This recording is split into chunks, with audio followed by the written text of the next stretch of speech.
भारत चाहता है कि जो ग्लोबल साउथ है, ग्लोबल साउथ के बारे में बातचीत हो। भारत ने बोला है कि हम उन देशों की जबान बनेंगे। जो बाइडेन का कॉल आ रहा है। हेलो हेलो मोदी जी, क्या मैं आपसे बात कर सकता हूं? नहीं जो भाई, अभी हम लोग बात लगता है पाकिस्तानी एजेंसीज को इंटेलिजेंस कहना ही नहीं चाहिए, इंटेलिजेंस तो है नहीं इनमें, तो पाकिस्तानी अपनी एजेंसीज को इंटेलिजेंस एजेंसीज क्यों कहते हैं, मुझे ये समझ नहीं। तब आपकी तो कंट्री में फौजी शासन रह चुका है 4 बार, आपको इतनी अकल नहीं है। जय हिंद दोस्तों, मैं हूं मेजर गौरवारी और आप देख रहे हैं द चाणक्य डायलॉग्स। इस वीडियो को लाइक करिए, हमारे चैनल को सब्सक्राइब करिए और बेल आइकन दबाना बिल्कुल मत भूलिएगा दोस्तों। अच्छा दोस्तों, कल रिपब्लिक डे था, गणतंत्र दिवस था, और आपने देखा कि किस तरीके से मार्चिंग हुई, मार्च पास्ट हुए और किस तरीके से झांकियां आई, जैसे कि हर साल आती हैं। इस साल 2-3 चीजें नहीं थी। पहली बार तो अग्निवीर इसमें थे, एयरफोर्स के कंटिजेंट में 4 या 6 कुछ अग्निवीर थे, नारी शक्ति दिखाई। लेकिन जो सबकी आंखों में जो चीज जो समाई हुई थी, और कई लोगों ने मुझे फोन करके भी सवाल पूछा है, ये मेजर साहब, ये इजिप्शियन प्रेसिडेंट जो आया है, इसका कॉलम यहाँ पे मार्च कर रहा है, ये इसका क्या सिग्निफिकेंस है, ये इजिप्शियन आर्मी क्यों मार्च कर रही है? तो पहले फ्रेंच आर्मी भी आ चुकी है यहाँ पे, है ना, यूएई वाले भी आ चुके हैं। तो पहली बात तो मैं आपको ये बता दूं कि राजपथ, जिसे अब कर्तव्य पथ बोलते हैं, यहाँ पे ये पहली फॉरेन आर्मी नहीं है। इसके मायने क्या है, क्यों होता है ऐसा, क्यों किसी खास हेड ऑफ स्टेट को बुलाया जाता है? देखिए, ये बहुत बड़ी इज्जत की बात है जब आप किसी भी हेड ऑफ स्टेट को बुलाते हैं। जाहिर सी बात है, आप उसको चीफ गेस्ट बन के बुला रहे हैं, और ये चीफ गेस्ट वाली जो रीति रिवाज है बहुत पुरानी है, ये अभी से शुरू नहीं हुई। ये भारत में कई दशकों से हो रहा है, कई दिहाइयों से हो रहा है कि किसी फॉरेन पावर को आप प्रेसिडेंट को, आप उसके प्राइम मिनिस्टर को बुलाइए और चीफ गेस्ट। यहाँ पे बराक ओबामा भी आ चुके हैं यहाँ पे, और फ्रांस के प्रेसिडेंट आ चुके हैं, दुनिया भर के, मतलब आप देख लीजिए कि पीपल हैव कम हियर, और हर साल आते भी हैं। ये सिलेक्शन किस तरीके से होता है? सिलेक्शन ऐसे होता है कि जिस मुल्क के साथ आप ताल्लुकात बेहतर करना चाहते हैं, आपको लगता है कि वो आपके लिए इंपॉर्टेंट है, उस मुल्क को लगता है कि भारत हमारे लिए बड़ा इंपॉर्टेंट है। अब देखिए, इजिप्ट क्यों इंपॉर्टेंट है? इजिप्ट कायदे से अगर आप टेक्निकली देखिए तो नॉर्थ अफ्रीका, इजिप्ट छूता है नॉर्थ अफ्रीका को, ठीक है, लेकिन Egypt is also in Asia. एक तरीके से इट स्ट्रैडल्स, मुझे ये कहना चाहिए कि it straddles both, it's not in Asia but it straddles both Asia and Africa. Suez canal के बारे में हम सब लोग जानते हैं, कोई मैं नई बात आपको नहीं बता रहा इसमें।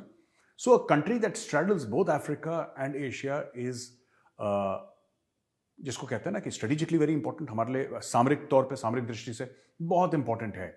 और ये जो अलसीसी साहब हैं, ये ये आर्मी चीफ भी होते थे, वहाँ के डिफेंस मिनिस्टर भी होते थे, और अब वहाँ के ये प्रेसिडेंट हैं।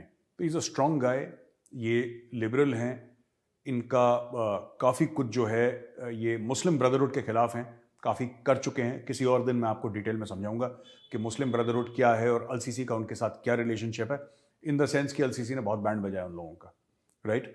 और मोदी जी ने खास तौर से इसलिए अलसीसी को बुलाया है कि इसमें 2-3 कारण है। पहली बात तो यह है कि G20 समिट इस साल हो रहा है, आपको पता ही है कि G20 समिट इस साल होगा, इस साल के एंड में कभी G20 समिट इंडिया में होगा। और भारत चाहता है कि जो ग्लोबल साउथ है, ग्लोबल साउथ के बारे में बातचीत हो। भारत ने बोला है कि हम उन देशों की जबान बनेंगे या उन देशों की आवाज बनेंगे जिनकी खुद की इतनी आवाज बुलंद नहीं है। वो देश जिनकी डिप्लोमेसी जबरदस्त नहीं है, जिनकी मिलिट्री पावर इतना जबरदस्त नहीं है, जिनके पास पैसे नहीं है, वो देश, हम उनकी आवाज बनेंगे। और ये भारत ने काम इस पे ऑलरेडी शुरू कर दिया है। साल का पहला महीना है, ये जनवरी है। लोग वादा कर देते हैं, फिर कभी जाके उनको याद आता है एंड में, लेकिन भारत ने वादा करा और 1 महीने के बाद ये काम हो गया है। तो दोस्तों, इस तरीके से सिलेक्शन होता है, इस तरीके से किसी फॉरेन पावर को बुलाया जाता है, फॉरेन प्रेसिडेंट को बुलाया जाता है, और ये सब बातें होती हैं। बड़ी अच्छी मीटिंग गई और काफ़ी चीज़ों पे अग्री भी करा। और एक और चीज़ है, इनका सुएज कैनाल इकोनॉमिक जोन है, तो वहाँ पे भारत को ज़मीन देने की बात हुई है कि भारत अपने प्लान्स इनको सबमिट करेगा कि हम ये इंडस्ट्रीज, यानी कि भारतीय कंपनियां अब इजिप्ट में जाके काम करेंगी। तो ये एक बहुत बड़ा टेक अवे है। उसके अलावा बहुत पहले से इनके फाइटर पायलट्स को हम लोग ट्रेन करते आए हैं। लेकिन देखिए, जो मिलिट्री ताल्लुकात होते हैं ना, मिलिट्री ताल्लुकात सिर्फ एक लेवल तक होते हैं। सबसे मजबूत ताल्लुकात जो होते हैं किसी भी मुल्क के साथ जो आपके होते हैं, दोज आर इकोनॉमिक टाइज। जो कॉमर्स की आपकी टाइज होती है ना, वो ज़्यादा मजबूत है। मिलिट्री ठीक है, आपने उनके पायलट्स को ट्रेन कर दिया, आपने ये कर दिया, ठीक है, दैट्स ऑल राइट, वो इंपॉर्टेंट है। लेकिन सबसे ज़्यादा इंपॉर्टेंट क्या होता है, कमर्शियल टाइज होती हैं, इकोनॉमिक टाइज होती हैं, जो कि इजिप्ट के साथ हमारी हैं और अब और एक लेवल पे उनको बढ़ाने की कोशिश कर रहे हैं। Egypt is also to our mind, to my mind, gateway to Africa. अगर हमें चाइना को काउंटर करना है तो इजिप्ट एक बहुत बड़ा इसमें हमारा साथी बन सकता है, अगर हम अफ्रीका की बात करें खास तौर से। अच्छा दोस्तों, एक और खबर है इंडियन आर्मी के ताल्लुक से। इंडियन आर्मी ने 2-3 चीजों का ऑर्डर दे दिया। पहली बात तो जेट पैक्स का ऑर्डर दे दिया, 48 जेट पैक्स। अब ये तस्वीर आप देखिए, ये जो तस्वीर है ये है एक आदमी की, ये हमने ऐसी इंटरनेट से ली है, एक आदमी की तो जेट पैक इस्तेमाल कर रहा है। इसेंशियली जेट पैक एक चीज होती है जिसको आप पिट्ठू की तरह अगर पहन लेते हैं तो आप उड़ सकते हैं, you can fly. So what the Indian army is doing is 48 jet pack suits, ठीक है, और 50 किलोमीटर प्रति घंटे की रफ्तार से आप उड़ सकते हैं कुछ समय के लिए। तो मुझे लगता है खासतौर से जो हमारी स्पेशल फोर्सेज हैं, पैरा एसएफ है, उनके लिए बहुत काम की चीज है। अगर कभी आपको चीन के अंदर डालना हो, पाकिस्तान के अंदर डालना हो, तो आप आराम से वो जेट पैक से जाएगा और जाके अपना काम करके जेट पैक पहन के वापस आ सकता है। ये एक पॉसिबिलिटी है। तो 48 इन्होंने अभी ऑर्डर करने की बात करी है और 48 में ये होगा कि देन इसको टेस्ट करा जाएगा, फिर देखेंगे कि और चाहिए होगा तो 400-500 और ले लेंगे। वो तो पैसे की कोई प्रॉब्लम नहीं है, लेकिन टेक्नोलॉजी अभी टेस्ट आउट करना शुरू हो गई। दूसरी चीज जो फौज लेना चाह रही है, वो लेना चाह रही है 100 रोबोटिक म्यूल्स। ये रोबोज हैं, म्यूल गधे को कहते हैं, जो खच्चर होता है जिससे कि फौज सामान ले जाती है ऐसे एरियाज में जहां पे सोल्जर्स का चलना थोड़ा सा मुश्किल हो जाता है। अगर सोल्जर्स चल भी पाते हैं तो वो उतना सामान नहीं उठा पाते। अब एक खच्चर के ऊपर आप यू कैन कीप 100 kgs, आपने 100 किलो रख दिया। अब कोई इंसान या 150 किलो रख दिया, लेकिन कोई भी इंसान 100-150 किलो लेके आप उस एल्टीट्यूड में चढ़ना उसके लिए नामुमकिन है। वो बैठ जाएगा, वो चल नहीं पाएगा।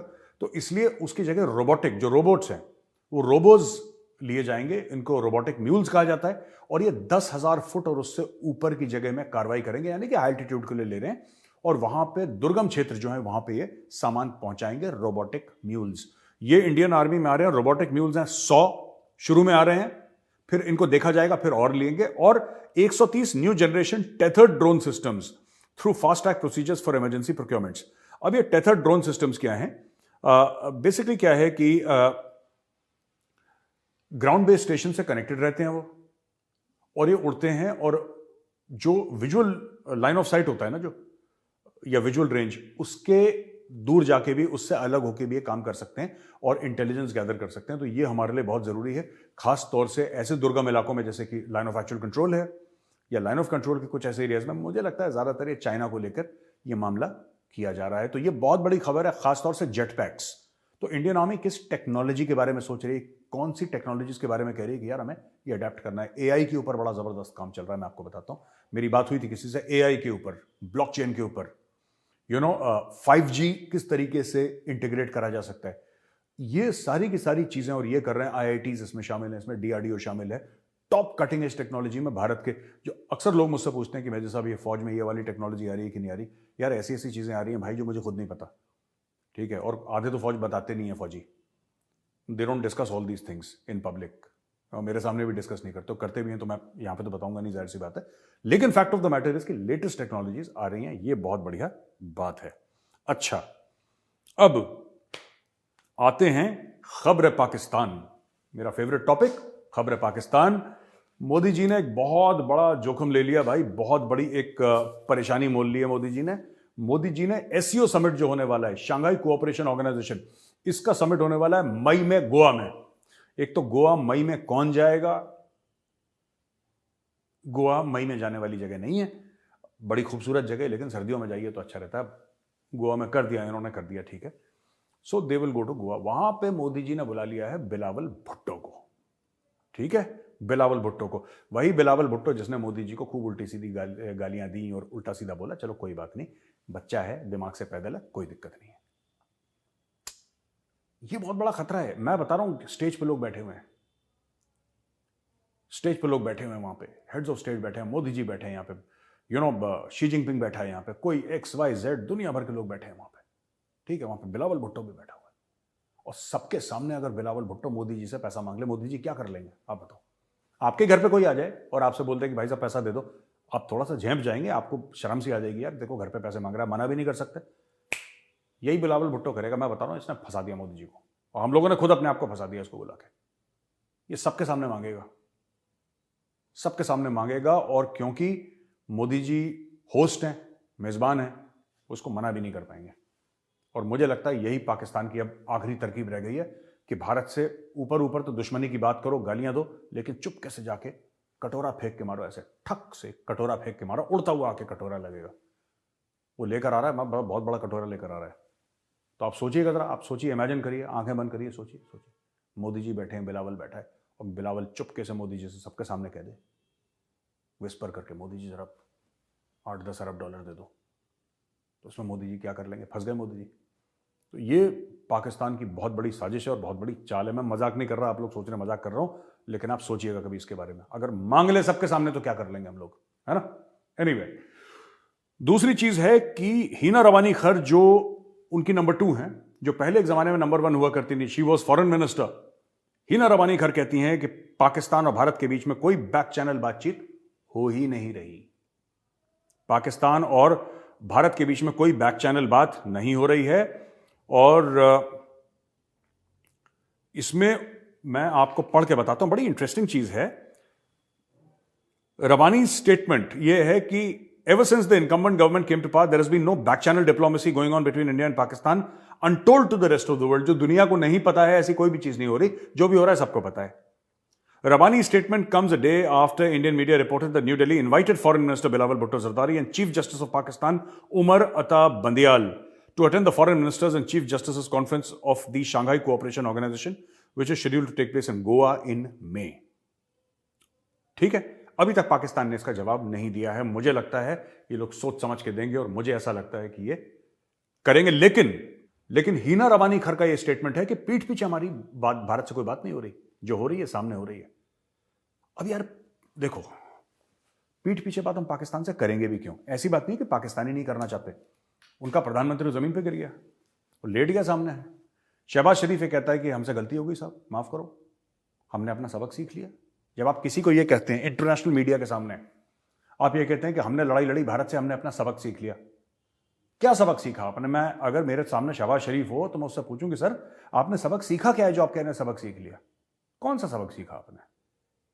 बेरोजगारी का सबक सीखा, भुखमरी का सबक सीखा?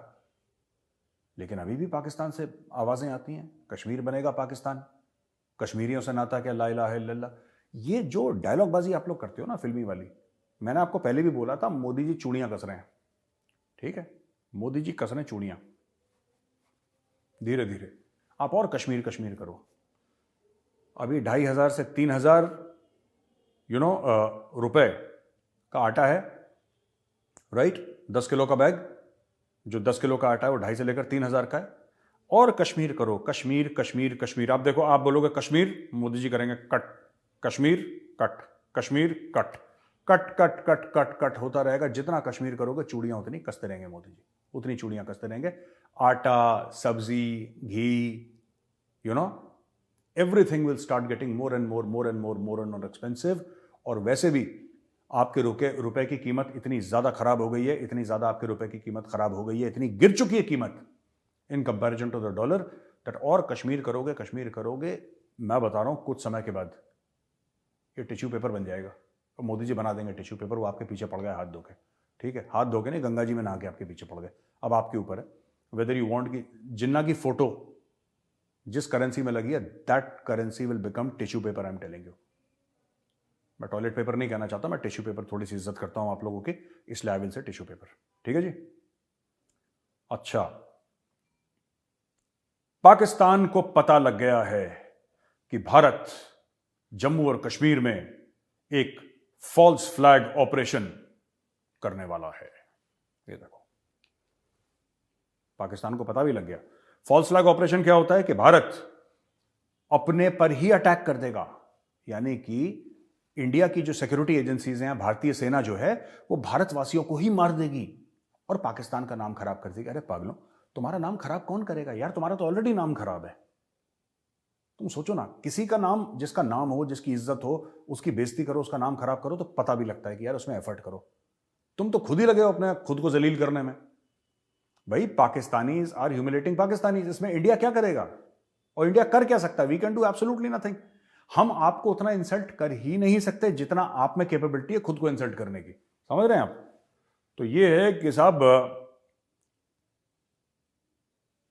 मोदी जी ने Pakistan's intelligence and security agencies have unearthed India's plans for a false flag operation of alleged infiltration into the Indian illegally occupied Jammu and Kashmir made on the orders of Prime Minister Narendra Modi on the eve of country Republic Day. कि भाई ये false flag operation है जिसमें कि ये कहेंगे कि पाकिस्तान से लोग आए कश्मीर में, पाकिस्तान से लोग आए कश्मीर में, उन्होंने यहां पे टेररिज्म करी है। और ये प्लान जो है मोदी जी ने सब कुछ छोड़ दिया, भारत को देखना छोड़ दिया, भारत की फॉरेन पॉलिसी छोड़ दी मोदी जी ने, भारत की इकोनॉमी छोड़ दी मोदी, सब कुछ मोदी जी ने त्याग दिया, सब कुछ। बस एक चीज याद है कि मुझे अब पाकिस्तान के खिलाफ साजिश करनी है, क्योंकि पाकिस्तान इतना इंपॉर्टेंट है, वो मुल्क जहां पे खाने को खाना नहीं है, जहां पे स्विच दबाओ तो बिजली नहीं आती, वो मुल्क इतना इंपॉर्टेंट है, इतना खास है कि मोदी जी ने पूरे वर्ल्ड अफेयर्स छोड़ दिए, G20 छोड़ दी, शंघाई कोऑपरेशन छोड़ दिया, सब कुछ छोड़ दिया।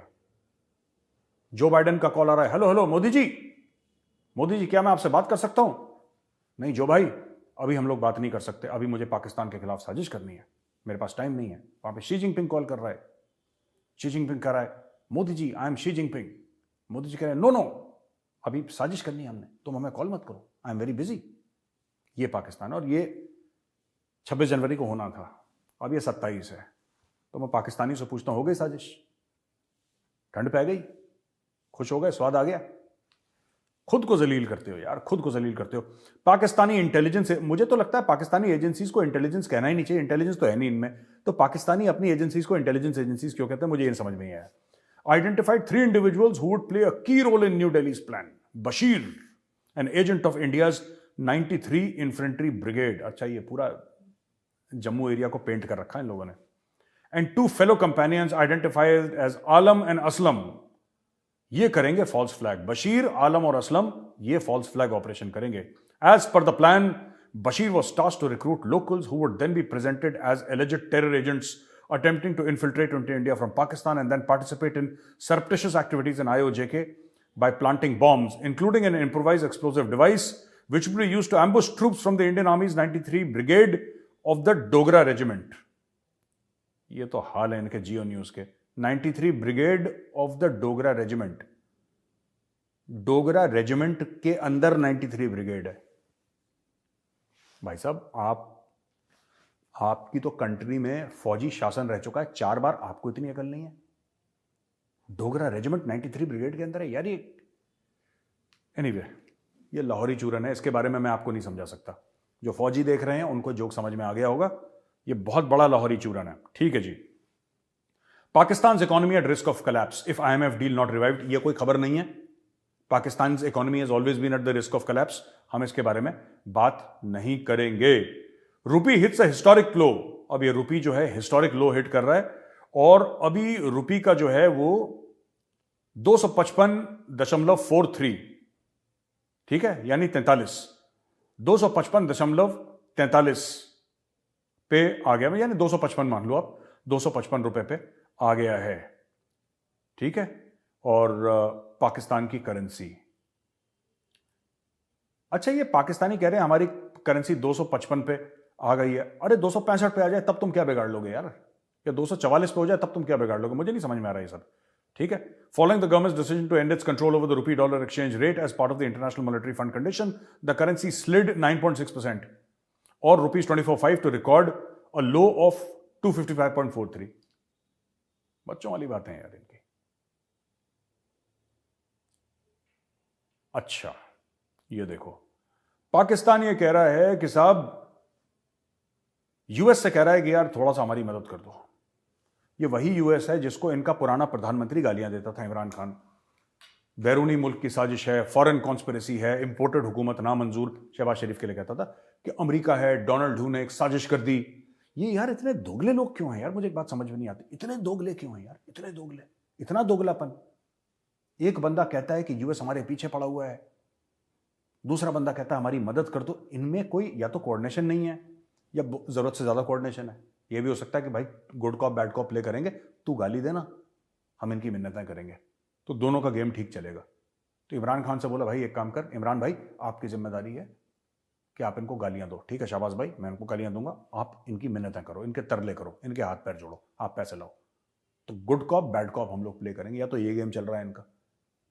क्योंकि कुछ महीने पहले ये गालियां दे रहे थे पाकिस्तान की गवर्नमेंट। हम इमरान खान क्यों बोले, he was the prime minister at that time भाई, अप्रैल से पहले, और अप्रैल में तो वही प्राइम मिनिस्टर था।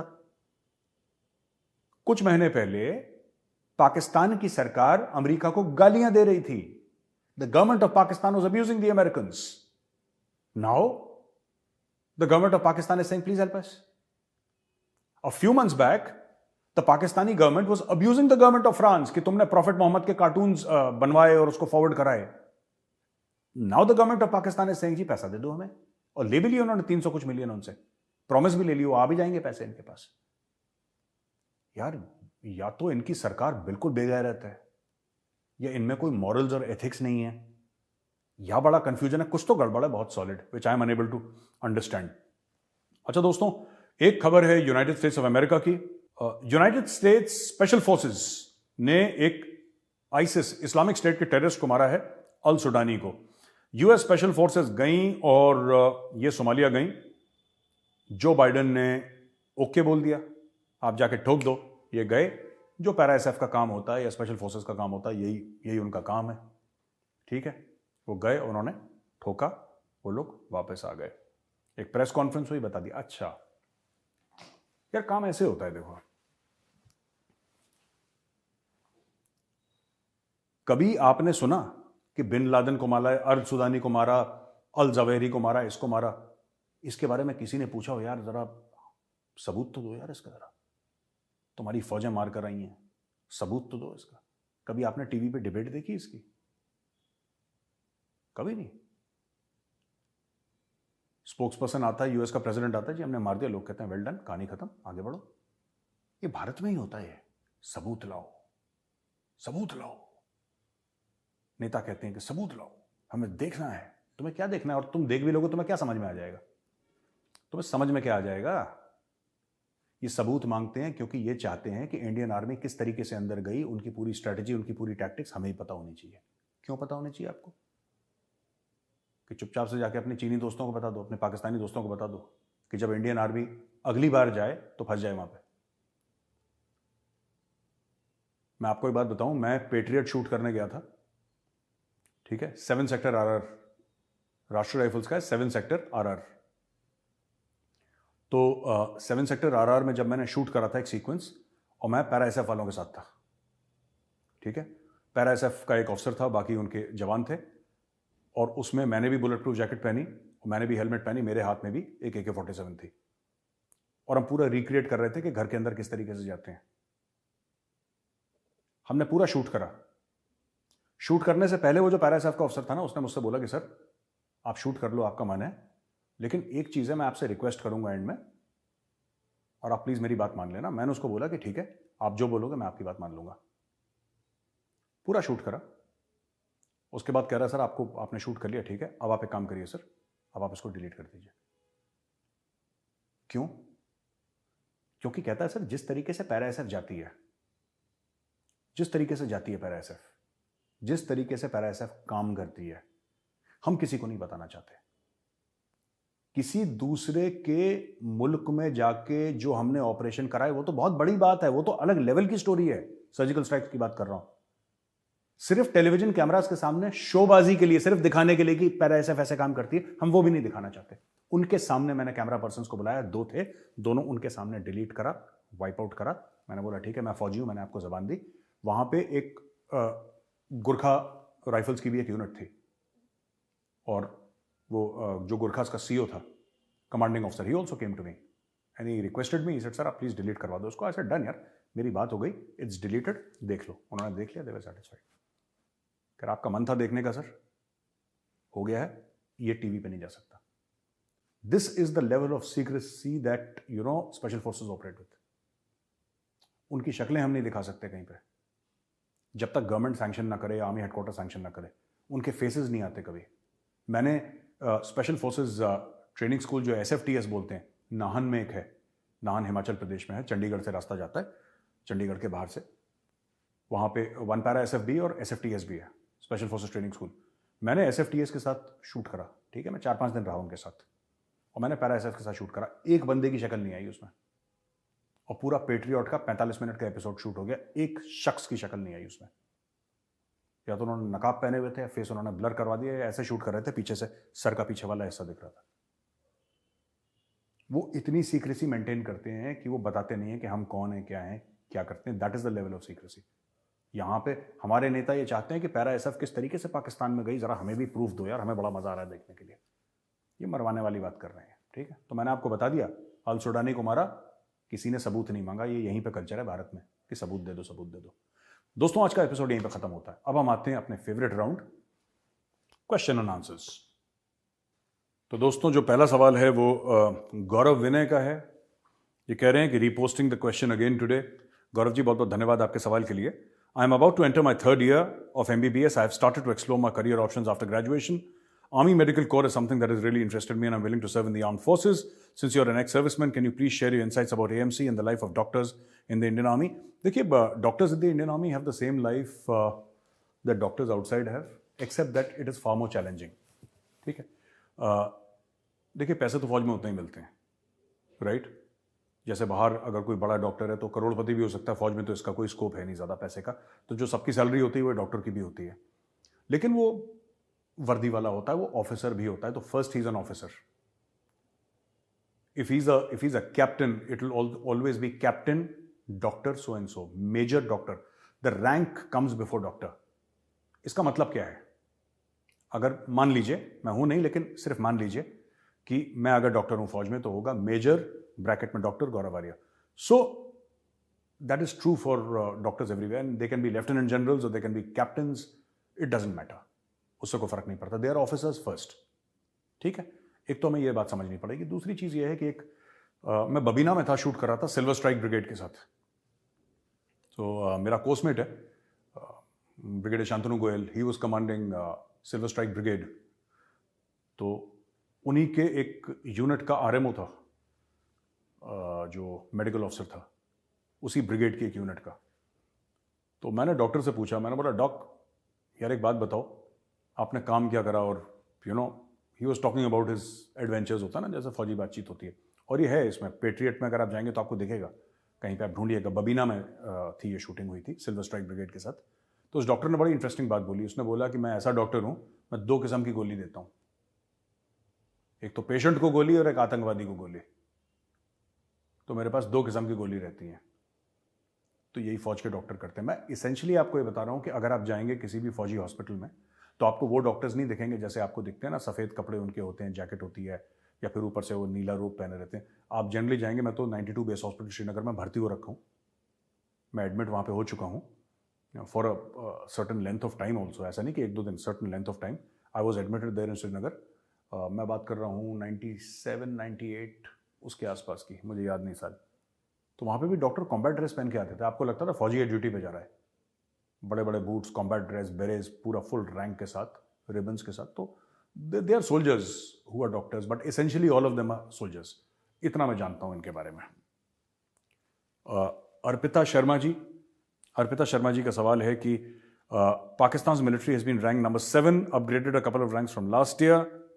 ये ग्लोबल फायर पावर इंडेक्स की बात कर रही हैं। What is your opinion on this? Is it reliable, true, and if not what would be the reason for publishing this way? देखिए, इसमें ना I don't think it's a false picture. इसमें काफ़ी चीज़ हैं। अब अगर उस कंट्री के पास न्यूक्लियर वेपन्स हैं तो ग्लोबल फायर पावर इंडेक्स में जाहिर सी बात है कि ऊपर ही होगा, चाहे कन्वेंशनली आर्मी और किसी की बेहतर हो, लेकिन nuclear weapons carry a lot of weight, and I think that is why it is where it is at number 7. Fact of the matter is that Pakistan does not have the money to fight a war. Pakistan के पास पैसे नहीं है कि जंग लड़ ले।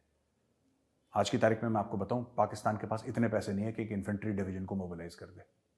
लड़ाई तो बहुत दूर की बात है, लड़ाई भूल जाइए। Pakistan does not have the money to operationalise, send into operation 1 infantry division. उसके पास है ही नहीं पैसे। There is no foreign exchange, there is no reserve, there is no money, there is nothing. वो तनख्वाहें दे पा रहे हैं ना अपनी फौज को, और अपने वेटरन्स को किसी तरीके से पेंशन दे पा रहे हैं, बहुत बड़ी बात है। This is a huge thing. ये बहुत बड़ा अचीवमेंट है पाकिस्तान के लिए। वो आप कह रहे हैं लड़ाई की बात, मैम ये फांके से हैं लोग तो, इनका बहुत बुरा हाल है। तो fire power index, global fire power index, I think ये मेरा मानना है कि it's basically because of nuclear weapons, क्योंकि conventional capability it depends on money, even nuclear actually depends on lot of money and तो पाकिस्तान का बुरा हाल है आज की तारीख में। तीसरा सवाल है आकाश यादव जी। आकाश यादव जी ये कहते हैं कि thanks a lot sir for your time sir, I have a question, is the Pakistani parliament field with idiots? मैं नहीं कह रहा, ये आकाश जी ने बोला है, they filled with idiots. Why don't they concentrate on their economy instead of constantly looking for money from other nations? Why do they spend a lot more money importing cars and arms rather than importing grain? अब आकाश जी ये जो आप कह रहे हैं ना कि जब इतनी चीज उनको समझ में आ जाती है तो फिर तो खेल ही खत्म हो जाता है। इतनी सिंपल सी बात कि focus on your economy, focus on your economy, don't focus on all this, ये तामझाम कश्मीर फश्मीर, इससे कुछ ना होने वाला, तुम्हें कुछ नहीं मिलेगा। अगर तुम्हारी इकोनॉमी स्ट्रांग है तो तुम कश्मीर के ऊपर आवाज बुलंद करोगे, लोग सुनेंगे। भिखारी की कौन सुनता है, राइट? लेकिन ये करते हैं ये लोग। गाड़ियां इंपोर्ट कर रहे हैं, $1.2 बिलियन की गाड़ियां इंपोर्ट कर दी इन्होंने, पता नहीं 2200 यानी कि 2200 लगभग गाड़ियां, जिसमें 600 650 तो इनकी इलेक्ट्रिकल व्हीकल्स थी, हमने कवर करा था पिछली बार। तो ये दे पाकिस्तान को समझना मुश्किल ही नहीं, नामुमकिन है। ये अपने लेवल पे चलते हैं लोग, ये अजीबोगरीब हरकतें करते हैं, ये खुद को नुकसान पहुंचाते हैं और बाहर साजिशें ढूंढते हैं, ठीक है? फिर कहते हैं हमारे साथ धोखा हो गया, हमारे साथ साजिशें हो गई, जबकि खुद अपने आप को, अब कौन से यहूदी ने और कौन से हिंदू ने इनको ये बोला था कि तुम जाके, जब तुम्हारे पास खाने के लिए खाना नहीं है, तुम चुपचाप से जाके एक काम करो बेटा, ज्यादा कुछ नहीं करना, तुम 2200 इंपोर्टेड गाड़ियां tax free duty free import कर लो, या फौजियों को अपने ड्यूटी फ्री दे दो, उस पर टैक्स मत लगाना, बुलेट प्रूफ गाड़ी, जिसमें से काफी कुछ फौजियों के लिए भी थी, आई थिंक 20-30% वर फौजीज। किसने बोला पाकिस्तान को? किसी यहूदी ने बोला, किसी हिंदू ने बोला, जो कहते हैं कि यहूदी और हिंदू की साजिश है, यहूद और हनूद की पता नहीं कौन कौन से अजीब व गरीब टर्म्स यूज करते हैं। किसने बोला इनको? ये खुद ही करते हैं, खुद ही को जूते मारते हैं, खुद ही जलील होते हैं, फिर बाहर ढूंढते हैं कॉन्स्पिरेसी। तो आपके सवाल का जवाब आकाश जी ना मेरे पास है ना पाकिस्तानी, ये सवाल का जवाब है ही नहीं जो आपने पूछा है। मिस्टर आकाश यादव, मैं आपके लिए बोल रहा हूं, ये जो आपने सवाल पूछा है भाई, इसका सवाल का जवाब किसी के पास नहीं है। ये अजीब से लोग हैं, इनकी सॉफ्टवेयर अजीब सी है और इनको समझना मुश्किल है, राइट? अभी भी आप आधे पाकिस्तानियों से पूछिएगा, आधे पाकिस्तानी आपको, आप ये इंटरव्यू लेते हैं ना, वो देखते हैं, वो यूट्यूबर जाते हैं इंटरव्यू लेते हैं, आधे पाकिस्तानी ये समझते हैं, ठीक है, उनके यहाँ अनाज नहीं है खाने को, पर वो जेन्युइनली बिलीव करते हैं कि वो भारत सामान भेज रहे हैं, भारत एक्सपोर्ट कर रहे हैं, और हम लोग पाकिस्तान का दिया हुआ खाना खा रहे हैं।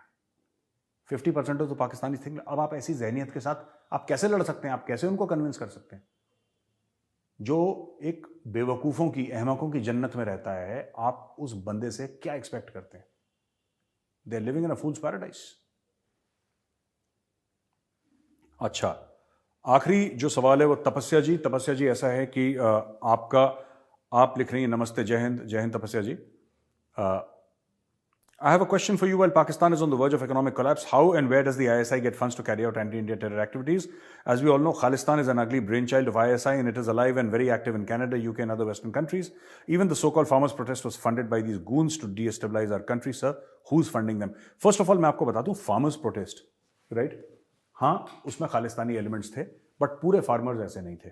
मैंने बड़े करीब से देखा है, ऐसे नहीं थे पूरे फार्मर्स। तो ये आपकी बात से मैं अग्री नहीं करता हूं, बट हाँ, उसमें खालिस्तानी एलिमेंट्स आ गए थे और वो भाग गए। चूहे का दिल है खालिस्तानियों का, तो जब दिल्ली पुलिस ने डंडे घुमाए तो सब भाग गए, एक दिन गायब हो गए सारे के सारे। लेकिन सारे फार्मर्स खालिस्तानी हैं, ऐसी बात गलत है। उसमें से कुछ 1 और 2% होंगे, बाकी 98% का ऐसा कोई लेना देना था नहीं। उनकी प्रोटेस्ट सही थी, गलत थी, ये मुझे नहीं पता, लेकिन उनका पूरा हक था, वो प्रोटेस्ट कर सकते हैं। This is a free country, it's a democracy यार। अब करना चाहते हैं करें वो, राइट? पाकिस्तान के पास पैसा कहां से आता है? ज्यादातर पाकिस्तान की जो फंडिंग आती है इसमें नार्को टेररिज्म से आती है। और ये आज का काम नहीं, बहुत पुराना काम है कि अफगानिस्तान से जो हेरोइन आती है, जो कोकेन आती है अफगानिस्तान से, वो पाकिस्तानी ISI के ट्रक्स में आती है, पाकिस्तानी आर्मी के ट्रक्स में आती है कराची तक। और ये रूट 30-40 साल से चल रहा है, ये फर्स्ट अफगान जिहाद के टाइम से ही चल रहा है। And that is how Pakistan funds it.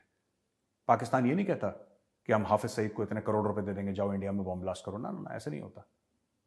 ये कभी और मैं इसके ऊपर एक पूरा सेशन लूंगा, आप लोगों को बताऊंगा किस तरीके से नार्को टेररिज्म होती है, ठीक है?